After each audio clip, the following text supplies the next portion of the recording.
इंसानों में काटता है तो जो न्यूरोटॉक्सिन्स होता है ये तंत्रिका तंत्र पर अटैक करेगा, किसी को पैरालिसिस बना देगा, किसी को क्या डैमेज कर देगा उसको, है ना। जो हीमोटॉक्सिन्स है ये रक्त को गाढ़ा कर देगा, निपटा देगा इंसान को। लेकिन जो सांप का सबसे बड़ा दुश्मन होता है नेवला, है ना। सांप उसको भी काटता है ना। और सांप देखो किसी को अपने आप नहीं काटता, सांप अपनी प्रतिरक्षा में किसी पर हमला करता है। अगर कहीं सांप बैठा हुआ है तो वो आपको कुछ नहीं करेगा, लेकिन अगर उसके आसपास कोई गया, उसको लगा कि मेरे को खतरा हो सकता है, तब जाके वो आप पर अटैक करेगा, है ना। ऐसे सांप किसी पे अटैक नहीं करता, वो डर के भाग नहीं जाते। सुनो लेकिन तुम लोगों ने ये कभी सोचा है कि नेवले को सांप काटता तो है ना, तो ये नेवले का खून गाढ़ा क्यों नहीं होता, नेवला क्यों नहीं मरता? आता है दिमाग में? ये आई बात कभी दिमाग में कि सांप और नेवले की जब लड़ाई होती है तो सांप तो नेवले को भी काटता होगा कि नहीं काटता होगा? तो फिर नेवले का खून गाढ़ा क्यों नहीं होता, वो क्यों नहीं मरता? उसमें खून ही नहीं है। खून होता है उसमें, बिना खून के कैसे जीवित रहेगा वो? सर अपन में खून नहीं रहता तो अच्छा, सांप और नेवले की लड़ाई देखिए? देखी सर। और क्या क्या सुना हुआ है सांप और नेवले के विषय में? बहुत सारी कहानियां प्रचलित होती है गांव में। क्यों होती है इनकी लड़ाई? हाँ, क्यों होती है इनकी लड़ाई? सर वो सांप को खा जाता है। सर सांप को भी खा जाता है। हाँ, तो हाँ, और सुनाओ, और क्या क्या कहानियां सुनी हुई है तुम? सांप और नेवले के विषय में बहुत सारी कहानियां प्रचलित है कि भाई ये एक दूसरे के दुश्मन होते हैं, है ना। कहानी कविताओं में बहुत तरह अलग अलग कहानियां सुनी होगी तुम लोगों ने।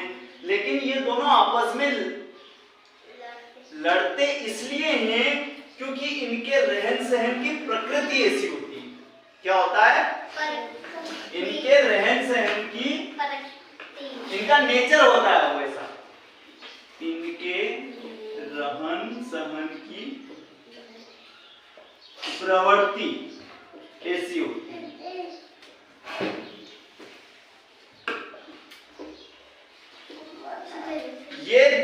ये दोनों सुनो, ये दोनों अगर एक दूसरे के ऊपर अटैक नहीं करेंगे तो ये सरवाइव नहीं कर पाएंगे, है ना। एक दूसरे के लिए खतरा बनते हैं। ये सांप नेवले के छोटे छोटे बच्चे होते हैं, उनको खा जाता है। सर इतने बड़े छोटे छोटे बच्चे होते हैं तो वो अपना भोजन बना लेता है ना।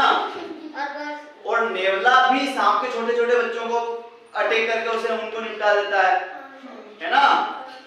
एक तो ये, इसके अलावा एक कारण और है कि इन दोनों के भोजन करने, इन दोनों का जो भोजन होता है वो एक सा होता है ना।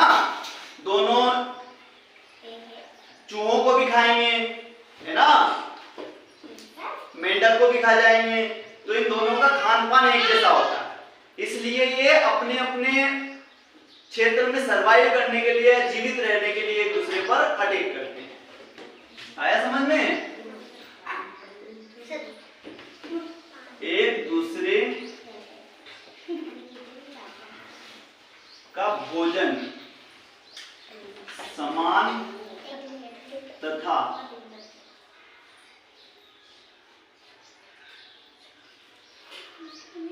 एक दूसरे पर आक्रामक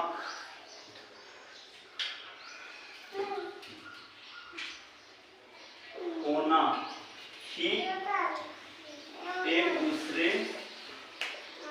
की दुश्मनी का कारण है।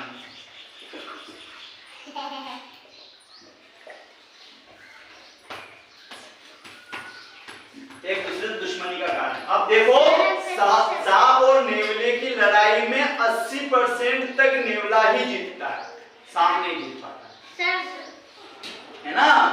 वो लड़के मर जाता है तो नहीं जीतता। इन दोनों की लड़ाई में 70 से 80% नेवला जीतता है। अब ये नेवला क्यों जीतता है भाई, इसका कारण समझना चाहिए अपने को, है ना।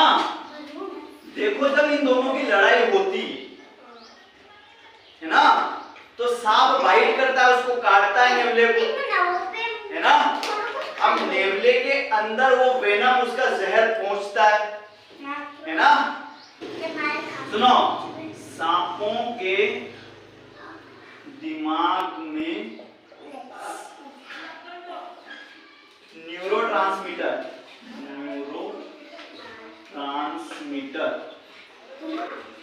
अब इस चीज को बहुत, सांप के दिमाग में जो ये चीज होती है न्यूरोट्रांसमीटर, ये पहुंचती है नेवले के शरीर में।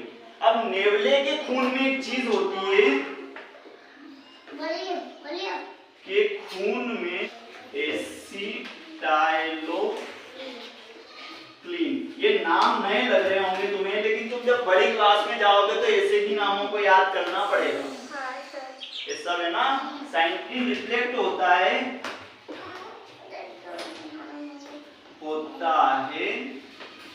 सांपों के दिमाग में क्रॉस न्यूरोट्रांसमीटर होता है जो नेवले के खून में जाता है। नेवले के खून में सुनो एसिटाइलोक्लीन रिफ्लेक्ट होता है जो इससे मिल जाता है और इसे न्यूट्रलाइज कर देता है ना। इसका असर रिफ्लेक्ट होता है और वो सांपों के जहर के असर को तंत्रिका तंत्र,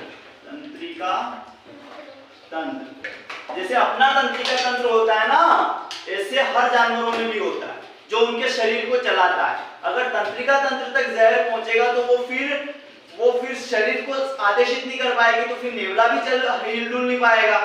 लेकिन ये जो एक चीज होती है एसिटाइलोक्लीन, ये उस जहर को न्यूट्रलाइज करे और यह नेवले के शरीर के तंत्रिका तंत्र में नहीं पहुंच पाता। ये जहर, ये जहां बाइट होती है उसी जगह खत्म हो जाता, तंत्रिका तंत्र तक नहीं पहुंच पाता। जो सांप का जो क्रॉस न्यूरोट्रांसमीटर का जहर होता है,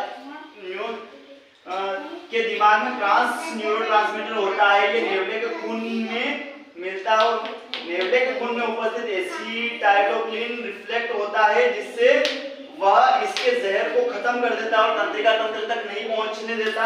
नेवले के शरीर में एक और चीज होती है, नेवले के शरीर में अल्फा